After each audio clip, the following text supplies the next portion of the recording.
இன்றைக்கி நம்ம விருந்தோம்பல்ல பாஸ்மதி ரைஸ் வச்சு கீர் அரிசி பாயாசம் எப்படி செய்கிறதுன்னு பார்ப்போம்.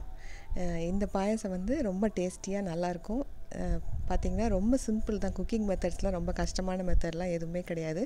பால்லே அரிசி வேக வச்சு செய்யணும். ஒரு அரை கப் அளவுக்கு பாஸ்மதி ரைஸ் எடுத்துக்கோங்க. ஒரு 20 பாதாம் பருப்பை நல்லா கொதிக்க தண்ணியில் ஊற வச்சுக்கோங்க. பாஸ்மதி ரைஸை 2-3 தடவை நல்லா கழுவிட்டு ஒரு அரை மணி நேரம் ஊற வைக்கணும். அரை மணி நேரம் ஊற வச்சுட்டு தண்ணியை வடிகட்டிக்கோங்க. இப்போ ஒரு கனமான கடாய் இல்லைன்னா அந்த மாதிரி ஒரு வெங்கல உருளி எடுத்துக்கிட்டு அதில் 2 லிட்டர் ஃபுல் க்ரீம் மில்க், நல்லா திக்கான பால். 2 லிட்டருக்கு நான் இன்றைக்கி அரை கப் அளவுக்கு பாஸ்மதி ரைஸ் எடுத்திருக்கேன். நீங்கள் 1 லிட்டர் எடுத்திங்கன்னா 1/4 கப் அளவுக்கு அரிசி போதும். அரிசி நிறைய சேர்க்கக்கூடாது. அரிசி நிறைய சேர்த்திங்கன்னா அது பொங்கல் மாதிரி ஆயிரும். அரிசி வந்து இந்த அளவு சேர்த்தா போதும். 2 லிட்டர் பாலுக்கு அரை கப்பு அரிசி. ஃபஸ்ட்டு நம்ம பாலை வந்து சுட வச்சுருவோம். பால் நல்லா காஞ்சதுக்கப்புறம் நம்ம அரிசி சேர்க்கணும். பால் ரொம்ப திக்காக இருந்ததுன்னா இன்னும் கொஞ்சம் தண்ணி சேர்த்துக்கோங்க. இப்போ பாலை வந்து நம்ம மெதுவாக லோ ஹீட்லேயே வச்சு மெதுவாக காய விடுவோம். பாயில் ஆனவுடனே நம்ம அரிசி சேர்த்துக்கலாம். நல்லா நீங்கள் கைவிடாமல், பால் வந்து சீக்கிரம் அடி பிடிச்சிரும். அதனால நீங்கள் கைவிடாமல் இது பண்ணிக்கிட்டே இருக்கணும். கரண்டி வச்சு கிண்டிக்கிட்டே இருக்கணும். இல்லைன்னா கீழே வந்து உங்களுக்கு அடியில் டக்குன்னு பால் வந்து ப்ரௌன் ஆகிரும். இப்போ இது பண்ணி கிண்டிக்கிட்டே இருக்கணும். இந்த சமயத்தில் நம்ம வந்து கொஞ்சம் போல் குங்குமப்பூவை வந்து இந்த பாலை ஊற்றி கொஞ்சம் கரைச்சி வச்சுக்கலாம். கொஞ்சம் போல் 2 டேபிள் ஸ்பூன் பால் ஊற்றினா போதும். இந்த பாதாம் பருப்பையும் தோலை உரிச்சிட்டு இந்த மாதிரி நீளமாக நறுக்கி வச்சுக்கோங்க. இப்போ பால் கொதி வர ஆரம்பிச்சிருச்சு. பால் கொதி வந்த உடனே நம்ம ஊற வச்ச அரிசியிலேருந்து தண்ணியை ஃபுல்லாக வடிகட்டிட்டு அதுக்கப்புறம் அரிசி சேர்த்துட்டு அரிசியும் நல்லா லோ ஹீட்லேயே வச்சு நல்லா வேக வைக்கணும். ஏற்கனவே நம்ம வந்து பால் பாயசம் ரெசிபி போட்டிருந்தேன். அது கொஞ்சம் டிஃப்ரெண்ட்டு. இதில் வந்து பாஸ்மதி ரைஸு இந்த நட்ஸு எல்லாம் சேர்க்குறனால இது ரைஸ் கீர், இது கொஞ்சம் வித்தியாசமாக இருக்கும். இப்போ அரிசியெல்லாம் சேர்த்துட்டு நல்லா கொதிக்க பாலில் அரிசி சேர்த்துட்டு இப்போ வந்து நல்லா கிளறி விட்டுக்கோங்க.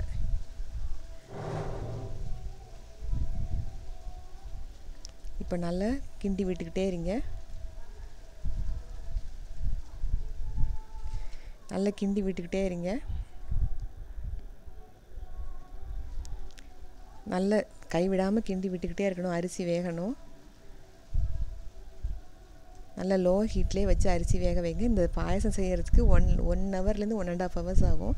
இந்த பொறுமையாக வேக வைக்கிறது மட்டும்தான். மற்றபடி பார்த்திங்கன்னா ரொம்ப சிம்பிள் தான். பால்லேயே அரிசி வெந்துட்டுருக்கையிலையே இப்போவுமே நம்ம வந்து நட்ஸு சேர்த்துக்கலாம். உங்களுக்கு விருப்பம்னா நீங்கள் முந்திரி கூட சேர்த்துக்கலாம். இந்த ஸ்டேஜ்லேயே முந்திரி வறுக்கணும்னு அவசியம் இல்லை. இந்த பாயசத்துக்கு இந்த மாதிரி ஃப்ரெஷ்ஷாக பச்சையாக தான் சேர்க்கணும். பாதாம் பருப்பை கொஞ்சம் நல்லா ஊற வச்சிட்டிங்கன்னா உங்களுக்கு ஸ்லைஸ் பண்ணதுக்கு ஈஸியாக இருக்கும். நீங்கள் அப்படியே கூட சேர்க்கலாம். கொஞ்சம் பொடிசாக கட் பண்ணிவிட்டு நான் இந்த மாதிரி லேசாக கொதிக்க தண்ணியில் ஊற வச்சுட்டு அதுக்கப்புறம் அதை ஸ்லைஸ் பண்ணிவிட்டு சேர்த்தோம்னா நல்லா வெந்துடுது உங்களுக்கு பாயசத்தில். அந்த பருப்பு வந்து இந்த அரிசியோட அந்த பருப்பும் சேர்த்து சாப்பிடும் போது நல்ல டேஸ்டியாக நல்லாயிருக்கும். இப்போ திரும்ப பால் கெட்டியாக ஆரம்பிக்குது பாருங்கள். அரிசி வேக ஆரம்பிச்சிருச்சு. நான் இன்றைக்கி 2 லிட்டர் பாலுக்கு சுகர் அளவு பார்த்திங்கன்னா 1 கப்லேருந்து 1.5 கப் அளவுக்கு சேர்க்கலாம்.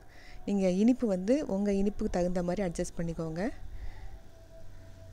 இப்போ 3/4 பதம் வெந்துடும். அரிசி 3/4 பதம் வெந்த உடனே நம்ம வந்து இப்போ சீனி சேர்க்க போகிறோம். 1.5 கப்புலேருந்து 1-1.5 கப்பு. நான் இன்றைக்கி கொஞ்சம் போல் மில்க் மேட் சேர்க்கறதுனால 1 கப்பு சேர்த்துருக்கேன். சேர்த்துட்டு இப்போ சீனி சேர்த்த உடனே நல்லா மிக்ஸ் பண்ணுங்கள்.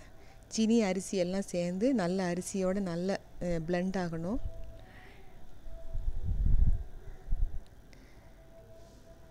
இப்போ நல்லா கைவிடாமல் கிளறிக்கிட்டு, நீங்கள் கைவிடாமல் இது பண்ணுறதுல தான் இதில் டேஸ்ட்டே.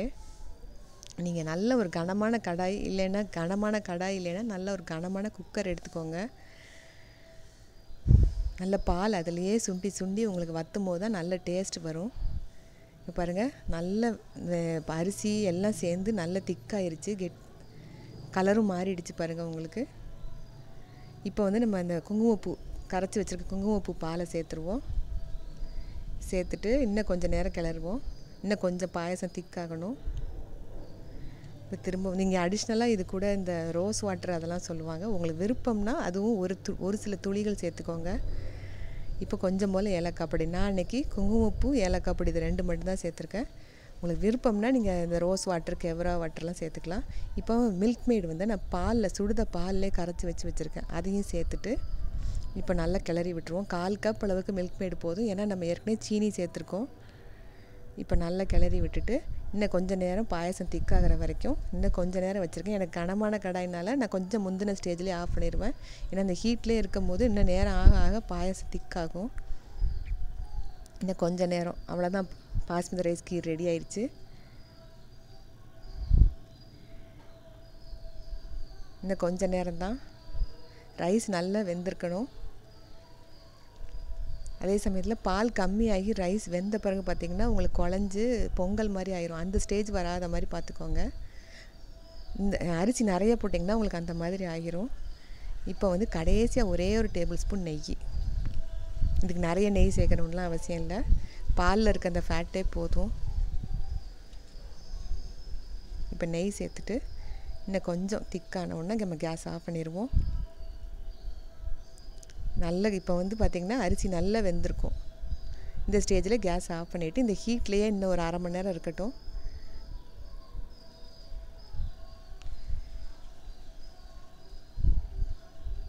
பாருங்கள், பால், அரிசி, நட்ஸு எல்லாமே ஒன்று போல் நல்லா சேர்ந்துருச்சு.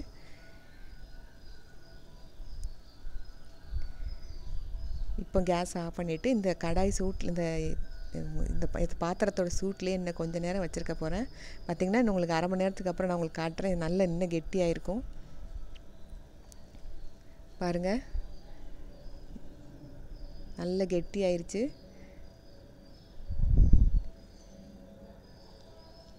இன்னும் கொஞ்சம் கெட்டியாயிரும். இன்னும் ஒரு 1 ஹவருக்கு அப்புறம் பார்த்திங்கன்னா இன்னும் சர்வ் பண்ணும்போது நல்லா திக்காக நல்லாயிருக்கும்.